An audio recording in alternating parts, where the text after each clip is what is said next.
Periodista a cargo de Pádel de Mundo Deportivo en España, también colaborador de Radio Marca, tiene su propio podcast también donde yo estuve en algún capítulo hace poco, se llama Cancha Abierta, lo sigo siempre y ahora te veo aquí en Rey Pádel. Bienvenido Javi Corrales, amigo, desde Qatar que no te veía, ¿cómo estás? ¿Qué tal, Manu? Un auténtico placer estar aquí contigo. Me da mucha alegría. ¿Cómo te encuentras? ¿Todo bien?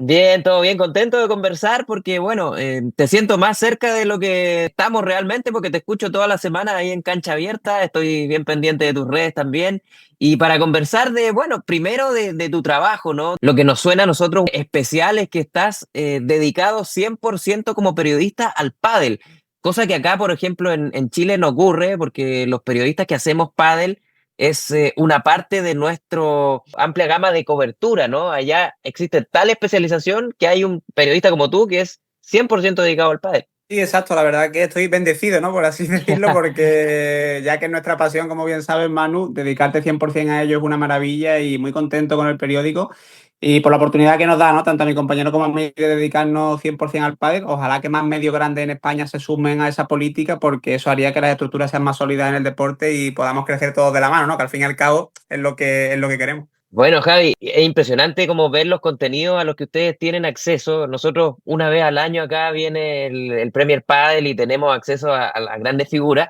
pero yo estaba revisando que en los últimos días, y tuviste una entrevista con Chiqui Cepero, jugador top, estuviste con Yanguas y viene llegando de estar con LeBron, o sea, impresionante, puro filete como decimos acá. Sí, se ve que nos gustan los jugadores de derecha, Manu, como tú y yo somos, ¿no? Desde luego que sí, es una maravilla que los jugadores se presten. Oye, lo intentamos hacer lo más cercano posible. Al fin y al cabo somos hilos conductor y altavoz, ¿no? De lo que ellos quieren transmitir. Y está muy bueno, ¿no? Que se sumen al proyecto y que cuenten su día a día. ¿Cómo ves que ellos tienen la relación con los medios hoy día que últimamente se han convertido ya en estrellas? Siempre hablamos de lo cercano que es el mundo del pádel con sus figuras, pero quizás eso últimamente ha cambiado. Te lo pregunto, ¿cómo se relacionan ellos con la prensa especializada ya? Bueno, todavía lo bueno del pádel aquí, por lo menos en España, es que al final en los torneos somos como una gran familia. Al final los 30 o 40 periodistas que solemos ir a los eventos vamos y nos conocemos la mayoría, en su gran porcentaje. Y los jugadores, es verdad que sobre todo los top, por una cuestión de infraestructura, cada vez son más como empresas andantes, como digo yo, ¿no? Porque tienen un equipo cada vez más amplio, nutricionistas, médicos, fisios, psicólogo y, oye, si quieres estar en la élite, como me contaba Mike, cada vez te tienes que cuidar más y desarrollar esa parte de la profesión que es como la más invisible, pero que es muy importante para ellos, ¿no? Y bueno, al fin y al cabo yo creo que el pádel tiende a que cada vez ellos sean más inaccesibles, pero por la propia evolución del deporte, ¿no? De momento los estamos disfrutando y ojalá que siga así un tiempo. Y de eso, Javi, para coordinar entrevistas con los top, ¿ya lo haces a través de un representante o es ya a la antigua un WhatsApp directo al jugador? Bueno, si se puede WhatsApp con algunos, pues mejor que mejor, porque es el hilo más directo. Si no, pues es verdad que tenemos que tocar la puerta del representante o también nosotros colaboramos con algunas marcas en nuestro periódico. Entonces, igual, si ellos patrocinan al jugador, pues por ahí hay una vía más accesible, ¿no? De poder entablar conversación con ellos. Y es verdad que por lo general se prestan, porque a ellos también les viene bien que se hable de ellos, que se mueva un poco el avispero. Así que por ahí yo creo que hay un win-win y lo seguimos aprovechando. Y algunos lo hacen igual que tú, Javi, que nos cobraste en euros por esta entrevista. Sí, sí, de momento ellos la verdad que no me cobran, por ahí nos vamos a salvar, pero sí, luego cuando te pones a charlar con ellos, es como digo yo, ¿no, Manu? Rascar un poco en la persona también más allá de lo que vemos, ¿no? Porque al final todos vemos los partidos, pero un poco contar una historia de saber qué es lo que están sintiendo, cómo es el equipo, qué tal la familia y qué es lo que hay detrás, ¿no? Que también lo trabajamos eso un poco en cancha abierta, como bien sabes, yo creo que ofrecer historias creo que a la gente le da un plus y en eso estamos, ¿no? Y ustedes que pueden medir la audiencia de las notas y de los personajes que van publicando y van cubriendo, ¿cuáles dirías tú que son los que más enganchan, los más cliqueros que te van sumando audiencia? Bueno, al final todo esto, esta historia que ha pasado como una miniserie que digo yo de Galán y Lebrón en los cruces y en la polémica da mucho juego porque son quizás los productos más globales que tiene el pádel y todo lo que han movido. Yo creo que a la gente le gusta el salseo y enterarse de cómo están los capítulos, qué va pasando. Es verdad que yo mismo, por ejemplo, en la final de Miami, con ese calentamiento tan intenso, nos dieron mucho juego y a partir de ahí pues ya es un poco darle rienda suelta a la prosa y poder dibujar una historia que se venda bien, ¿no? Y por ahí diría que eso es lo más interesante. Obviamente luego también las crónicas de las finales o qué está pasando en el ranking, yo creo que a la gente también le interesa, pero si me dices un pico de rendimiento, te diría que esa parte polémica, porque al final es lo que más vende, ¿no? ¿Cuál es el jugador más famoso que tienes ahí en WhatsApp, en tus contactos, Javi? O los tienes casi a Bueno, todos ya, ¿no? sí, tenemos algunos. Yo últimamente con Yanguas, por ejemplo, que como es andaluz y también tenemos por ahí vinculación, pues últimamente es un lujo charlar con él porque es un tío muy cercano y que te cuenta las cosas como son, así que te diría que más de los últimos así que he estado, que estuvimos con ellos hace poco en Málaga. Y de los más cercanos, ¿también tienes amistad con algunos por ahí? Bueno, diría que con Chiqui, ¿no? Por el tema del podcast y de también tenemos muchos amigos en común porque yo soy de Sevilla y Con Álvaro él, como Cepero. con Álvaro Cepero, exacto.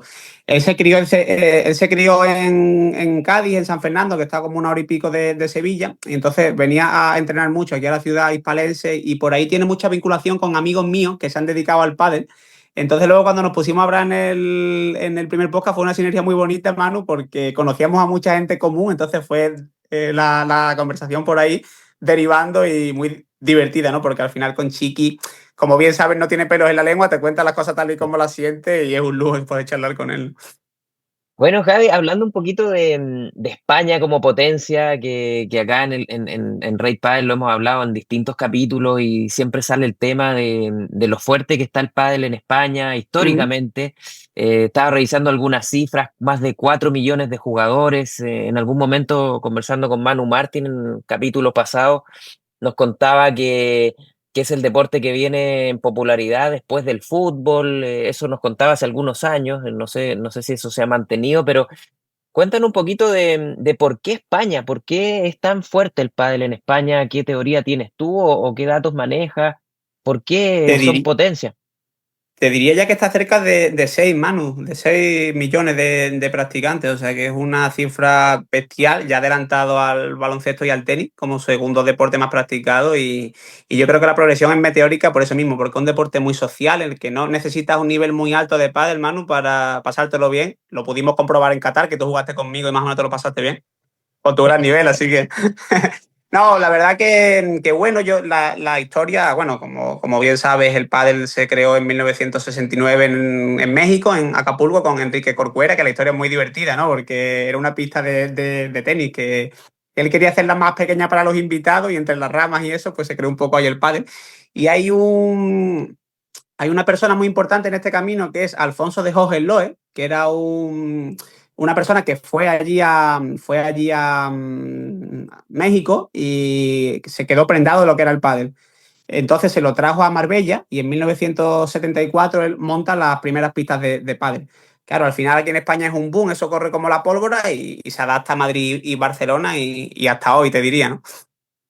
Wow, bueno, hay 17.000 canchas según los datos que recogí ahora, aproximadamente, probablemente ya cuando estemos conversando son más de 17.000 Han hecho más, ¿no? Sobre la marcha en este rato, ¿no? en este ratito. Probablemente. Oye, ¿y cómo se ve eso? Hay muchas canchas en las grandes ciudades, cuesta encontrar pistas, ¿cómo se ve esto de la...? Porque en Chile, por ejemplo, lo que pasó con el boom en la pandemia es que se Ujú. hicieron demasiadas canchas y hoy que ha pasado un poco ya el tiempo, hay algunas que han tenido que cerrar y se han quedado las que ofrecen mejores servicios, no porque menos gente juegue, sino porque se hicieron demasiadas canchas y los jugadores, no daba para tantos jugadores y jugadoras. Bueno, algo parecido pasó en Suecia, creo, Manu, que se crearon tantísimas canchas que al final con 9 millones de personas, como que el ratio de personas por pista de pádel era grandísimo. Entonces, yo creo que en España el mercado está un poco más estabilizado. También es verdad porque la demanda es mayor y como que abastece a más gente, ¿no? Ahora mismo que yo estoy en Barcelona, aquí en una ciudad grande, de las dos principales de España, junto con Madrid, te diría que para buscar pistas tienes que hacerlo con antelación, con 2, 3, 4 días si quieres jugar, sobre todo en la franja horaria más importante, ¿no? O en horario prime, que sería a lo mejor desde las 7 de la tarde hasta las 10:30 o así. En esa hora es más complicado reservar. Obviamente luego si tú quieres jugar por la mañana, como la mayoría de la gente trabaja en ese horario, pues tienes más facilidades para encontrar pistas. Ah, mira, y por ejemplo, nos contaba Manu Martín hace unos capítulos atrás también que es común que en edificios residenciales, así como tienen piscina o pileta, no sé cómo le dicen Sí, ustedes, también hay cancha de piscinas, sí, pádel. sí. ¿Es común eso? Exacto, mira, yo te cuento esta anécdota. El primer contacto que tengo con el pádel fue en el año 2000, porque yo tengo, bueno, mis padres compraron una casa en la playa, en Huelva, que es una ciudad que está como a una hora y pico de Sevilla, en la costa, en Islandilla.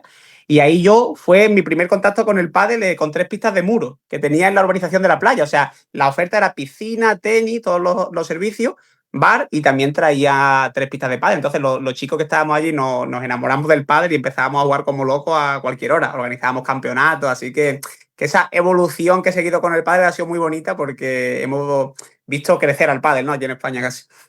Bueno, y también explicándolo a nivel profesional, que uno se fija en los jugadores top, en las jugadoras top, y también ahí se ve claramente España como potencia en cantidad de números de jugadores españoles, deportistas españoles top en el pádel, y son mayoría. ¿Cómo lo explicarías tú? ¿Hay un trabajo de menores que se va haciendo? ¿Cómo sacarle una foto a por qué ocurre esto? Sí, yo creo que a nivel de estructura son las más sólidas, pero por una cuestión de tiempo, como hemos dicho, Manu. Al final el pádel fue puntero en Europa, también los circuitos han ayudado mucho, el circuito Sigram, el Padel Pro Tour, World Padel Tour, que al final tenían la residencia en el 80% en España, ¿no? Si nos acordamos de World Padel Tour, Manu, de las 16, 17 pruebas que había por temporada, quizás 11, 12 eran en España, ¿no? Entonces, yo creo que eso también ayuda a que los jugadores profesionales tengan su centro de operaciones en España. Y yo creo que ahora mismo te diría que ahora con A1 Padel igual más dividido, pero en su día de Premier quizá el 90% vivan en España, ¿no? Así a buena pluma se me ocurre, ¿no? Entonces yo creo que eso hace que las bases sean más sólidas, que los empresarios puedan invertir con más objetividad en el pádel, porque dicen, oye, aquí hay un producto que se está vendiendo, y yo creo que el jugador amateur también viene como un reclamo, ¿no? Porque dice, oye, si lo juegan los profesionales, pasa mucho, ¿no, Manu? Que al final se compran la pala de LeBron porque lo ven pegar en el domingo y dice, esto lo voy a hacer igual, ¿no? Es la flecha y no el arquero, y muchas veces es al revés, ¿no? Tal cual. Oye, Javi, y los menores, que de ahí, bueno, surge todo hacia arriba, digamos, ¿a qué edad empiezan a competir? ¿Se ven muchas academias? ¿Cómo es el tiraje de la chimenea ahí? Sí, justo, yo creo que antes, Manu, hace unos, te diría 15, 20 años, la mayoría de jugadores de pádel habían pasado antes por el tenis, ¿no? Lo bueno que ahora tenemos es que la cantera es solo de pádel, ¿no? Que cada vez ya imitan a sus ídolos y pasan como de pádel. Yo creo que hay muchas licencias federativas, muchos entrenadores que quieren dar clase aquí porque tienen recorrido. Y extrapolando un poco con Sudamérica, quizás Argentina sea la otra gran potencia, ¿no? Vemos, por ejemplo, como hemos visto en Qatar o en los países de Oriente Medio, que se demanda mucho profesor, tanto español como argentino, ¿no? Porque creo que son los que mejor formados están y los que tienen que abrir un poco camino al resto de generaciones para que también nazcan profesores de todo el mundo, ¿no? Que creo que sería una de las claves en las que el pádel se convertiría en más global.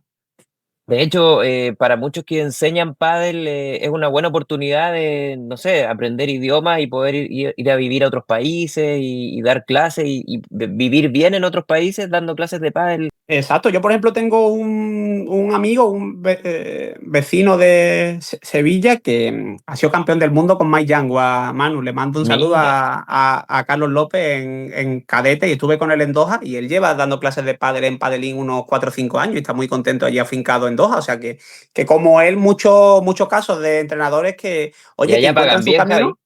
¿El qué? Allá Allá pagan pagan bien. bien, como bien sabes. Así que el dinero no es problema, como nos contábamos en el podcast de Cancha Abierta. Así que yo creo que es un buen camino para esas personas que quieren un cambio de aire, ¿no? Por mil circunstancias, y quizás el mercado en España está un poco más masificado. Y oye, si hay otros países a los que se puede explotar, pues fantástico, ¿no? Que por ahí encuentren su camino. Buenísimo. ¿Y hay apoyo del gobierno, de la federación, a los que están intentándolo por convertirse en profesionales en el circuito de menores, en ese tipo de competencias? Bueno, y no lo tengo tan controlado, quizá a nivel de becas. Por ejemplo, es muy famosa la beca que recibió Ale Galán con Jorge Martínez, ¿no? Para jugar en M3 Academy, que Ale siempre le agradece mucho al jugador que es hoy a Jorge.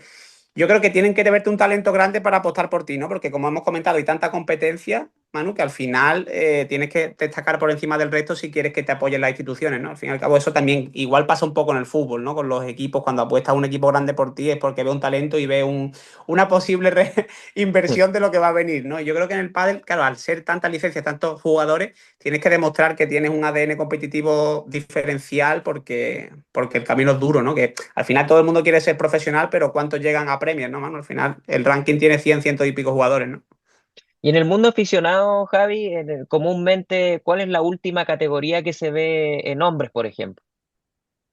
Última categoría, ¿a qué te refieres? A la más de iniciación, a la más baja. La más baja. Bueno, en los torneos amateur, yo por lo que organizan algunos amigos míos, como Edu de Ben Padel, el de cancha abierta, Cancha abierta. él tiene un circuito de pádel amateur, entonces él hace campeonatos tanto mixtos como masculinos y femeninos. Y creo que lo que tiene más bajo es quinta categoría. Quinta, cuarta, tercera y segunda. Creo que tiene hasta segunda. Entonces, sí, en quinta puede ser iniciación, si te animas a jugar un torneo con tus amigos y por ahí puedes pasar una experiencia divertida, ¿no? En el caso de que vayas mejorando, pues ya vas dando un pasito más y puedes jugar en cuarta, si ganas en quinta y por ahí yo creo que arranca un poco el camino, ¿no? Que al principio la gente se acerca al pádel porque le gusta y luego cuando va mejorando, pues quiere una pala mejor, unas zapatillas mejor, jugar con un mejor compañero. Yo creo que es el camino, digamos, que todos hemos seguido un poco, ¿no?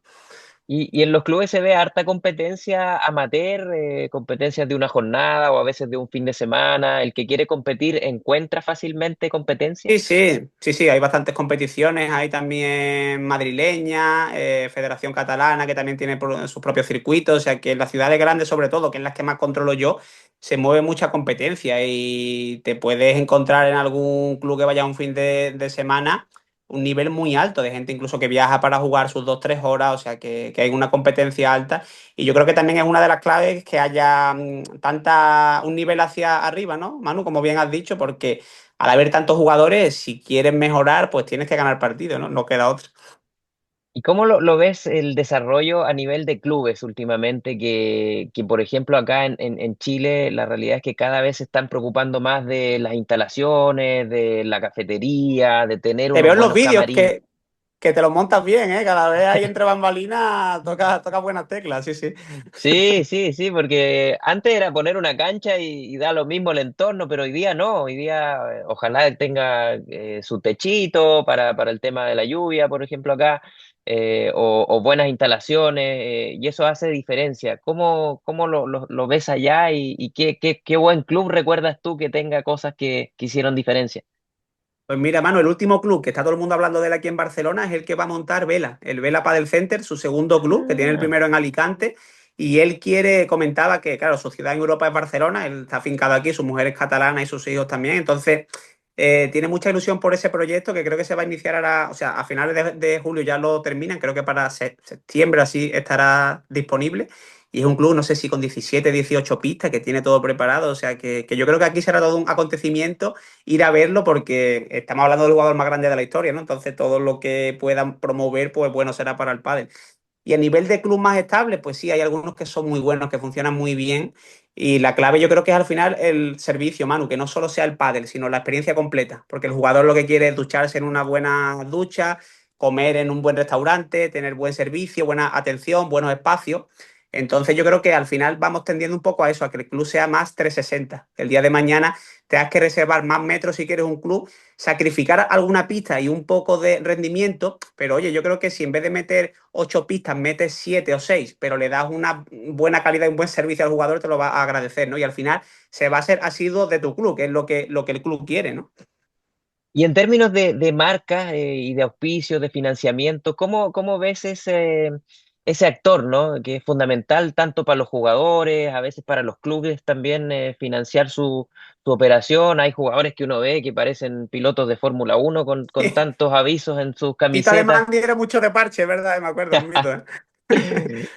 Sí, ¿Cómo lo bueno, al ves? final son patrocinios, claro, ¿no? Yo creo que al principio puede ser un win-win, ¿no? Que un club apoya a un jugador joven, oye, y luego tenga esa visibilidad, que llegue lejos en Premier o en algún provincial, yo creo que puede estar bien, ¿no? Que todo lo que sea apoyo.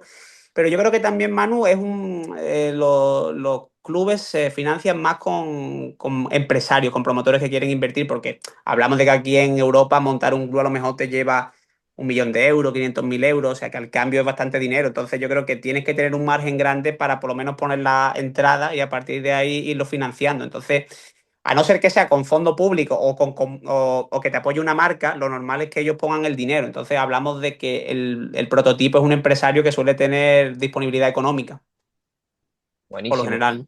¿Y ustedes como medios también el pádel es atractivo para las marcas? Sí, sí, sí, nosotros tenemos acuerdos con varias marcas en el periódico y le damos un servicio. Oye, pues se llega a un acuerdo. Firmamos con ellos, yo qué sé, un año, ¿no? Y se les llega al acuerdo de, oye, pues mira, cada mes os hacemos dos reviews, una nota de prensa, tal, tal. Y entonces eso está muy bueno porque ellos también tienen una exposición mediática importante y a nosotros también nos ayuda a tejer acuerdos con ellos y a través de ahí llegamos a los jugadores, ¿no? Que es lo que te comentaba antes, siguiendo un poco con el hilo que hace que también nos conozcamos todos y que haya más cercanía, que es importante en este mundillo. Y a ti, Javi, como periodista especializado en pádel, ¿cuáles son las pautas que más te gustan? ¿Ir a cubrir torneos, ir a entrenamiento, un mano a mano con un jugador? ¿Cuáles son las que más te gustan a ti? Bueno, a mí me gusta mucho la entrevista cara a cara, porque al final es como se descubre más, digamos, a la persona, ¿no? Y sacas un poco con el bisturí, como digo yo, ¿no? En adentrarte en lo que va más allá del propio pádel y descubrir cómo está, cómo se encuentra, qué tiene que contar, por dónde, si viene enfadado, si viene alegre, si, ¿no? Pero bueno, al final es un 360. También en el día a día en la redacción estamos muy a gusto haciendo noticias, con contactos, con los compañeros. Ir a un torneo también tiene ese aliciente de que estás con los compañeros que a lo mejor no ves hace un par de meses, ¿no? O en este caso, pues ahora venimos de Málaga, vamos a Tarragona, luego estaremos en Madrid, o sea que es como una caravana y está guay. Yo creo que al final un poco de tocar todas las teclas, ¿no? No cansarte de una sola cosa, sino ir variando porque siempre tienes algo que hacer, siempre estás entretenido. Si tengo que preguntarte por un mano a mano, una entrevista que se te venga a la cabeza, que tengas cariño, que salió una buena historia, salió una buena charla por ahí. Pues mira, me gustó mucho, le tengo mucho cariño a una que igual no es tan conocida, con Pablo Crosetti. No sé si te suena, el Ah, entrenador de sí, Tapia. lo tuvimos acá en Ray Padel hace unos capítulos. El entrenador de Tapia y de Tino Olivá, de Augsburger y de tantos otros. Lo pude entrevistar el año pasado y, oye, me encantó descubrir su historia. Fue una entrevista súper extensa y, oye, al final a los grandes los conoce todo el mundo, ¿no? Pero igual Pablo no es tan conocido y contar cómo se forjó esa amistad con Tapia, cómo se quedaba en su casa cuando no tenía su primer sueldo. Oye, pues la verdad que a mí me dio mucha ilusión y yo creo que a la gente le gustó mucho también esa historia. Bueno, y hay muchas también ahí en el podcast Cancha Abierta que yo lo recomiendo, que también buscan quizás no siempre a los jugadores más conocidos, sino que también estas buenas historias que muchas veces vienen de gente NN o no tan conocida para el ojo público. Así que también todos invitados a Cancha Abierta, sobre todo el capítulo conmigo, Javi, ¿no es cierto? Desde luego, para mí es de los más interesantes porque te tengo mucho cariño, ya lo sabes. Y más que el pádel, el pádel es una excusa, ¿no, Manu? Para acabar hablando de la vida, que es lo que nos gusta, ¿no? A ver si nos mandan otra vez por allá. Tal cual. Bueno, Javi, ha sido un gusto conversar. Espero que sea el primer capítulo juntos aquí en Rey Padel de varios que vengan a futuro. Estás invitadísimo. Espero también vernos pronto, así como nos vimos en el último mundial. Y nada, dejarte el micrófono para invitar a la gente a tus proyectos, a tu cuenta de Instagram, para que estén al tanto del pádel y de tus aventuras Sí. padeleras, Javi. Pues nada, mi cuenta en Instagram es J. Corrales Caro. Ha sido un auténtico placer estar contigo, Manu, ya lo sabes. Te tengo mucho cariño y oye, si el día de mañana podemos colaborar en alguna cosa o vernos pronto, o como le comentaste a Edu, dar el salto a Chile, ¿no? Para ver si en marzo hacen el año que viene el Premier Padel y allí tenemos un ten con ten en directo, estaría buenísimo. Y nada, a tus oyentes decirles que tienen un gran comunicador al que seguir, que es Manu, así que sigan por Manu ahí, que Martín, seguro te que... refieres, ¿no? No, no, no, Manu Aire, al final. Manu Martín también, como embajador del Padel Fantástico, pero ahora me refería a ti. Así que seguro que estás creando ahí una comunidad muy bonita, te sigo y oye, que vaya fantástico, muchos éxitos y como siempre aquí me tienes para lo que necesites, Manu. Bueno, lo mismo digo, Javi, un gustazo, un abrazo grande y hasta pronto. Hasta luego, amigo, que vaya bien.